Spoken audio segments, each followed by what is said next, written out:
Assalamualaikum warahmatullahi wabarakatuh.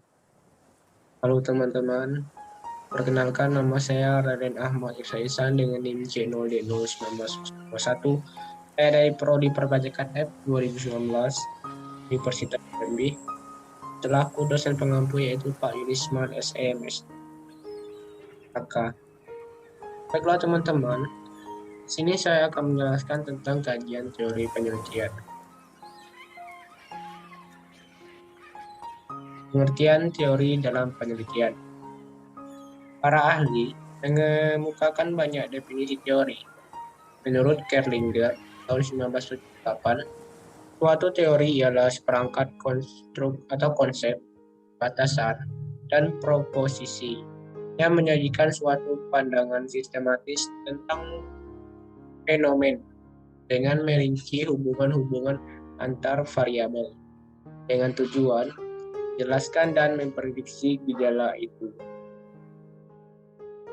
Macam-macam teori penelitian. Yang pertama yaitu teori yang deduktif, yaitu memberikan keterangan yang dimulai dari suatu perkiraan atau pemikiran spekulatif tertentu ke arah data yang akan diterangkan. Yang kedua, teori yang induktif, yaitu cara menerangkannya adalah dari data ke arah teori dalam bentuk ekstrim titik pandang yang positivistik ini dijumpai pada kaum behavioris. Yang ketiga, teori yang fungsional. Di sini nampak suatu interaksi pengaruh antara data dan perkiraan teoritis, yaitu data yang mempengaruhi pembentukan teori dan pembentukan teori kembali mempengaruhi data. Fungsi teori dalam penelitian. Yang pertama, sebagai identifikasi awal dari masalah penelitian dengan menampilkan kesenjangan, bagian-bagian yang lemah, dan ketidaksesuaiannya dengan penelitian-penelitian sebelumnya. Fungsi ini memberikan suatu kerangka konsepsi penelitian dan memberikan alasan perlunya penyelidikan.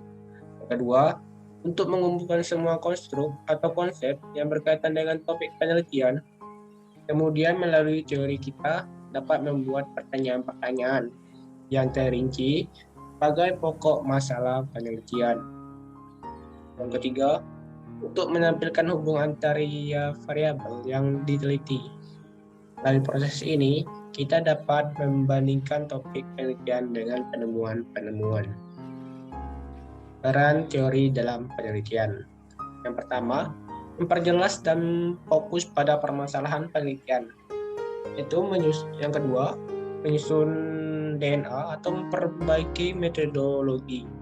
Yang ketiga, memperluas pengetahuan dan landasan teoritis.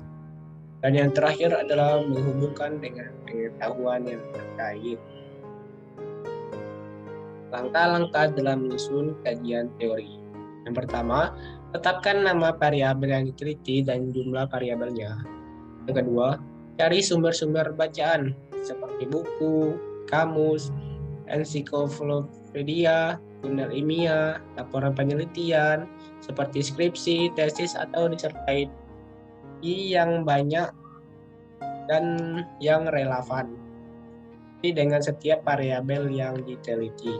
Yang ketiga, lihat daftar isi setiap buku dan pilih yang relevan dengan setiap variabel yang akan diteliti. Yang keempat, cari definisi setiap variabel yang akan diteliti pada setiap sumber bacaan. Bandingkan antara satu sumber dengan sumber yang lain dan pilih definisi yang sesuai dengan penelitian yang akan dilakukan. Yang kelima, baca seluruh isi topik buku yang sesuai dengan variabel yang akan diteliti. Lakukan analisa, renungkan, dan buatlah rumusan dengan bahasa sendiri tentang isi setiap sumber data yang dibaca. Dan yang terakhir, Deskripsikan teori-teori yang telah dibaca dari berbagai sumber ke dalam bentuk tulisan dengan bahasa sendiri. Salah satu contoh kajian teori adalah saya ambil kemampuan berpikir kritis. Alasan pemilihan kemampuan berpikir kritis ini merupakan hal penting dalam penulisan kajian teori bagian ini, karena digunakan sebagai dasar dari penentuan variabel terikatnya. Dalam pemilihan variabel terikat ini juga, baiklah teman-teman, demikian presentasi dari saya. Mohon maaf jika ada kesalahan kata.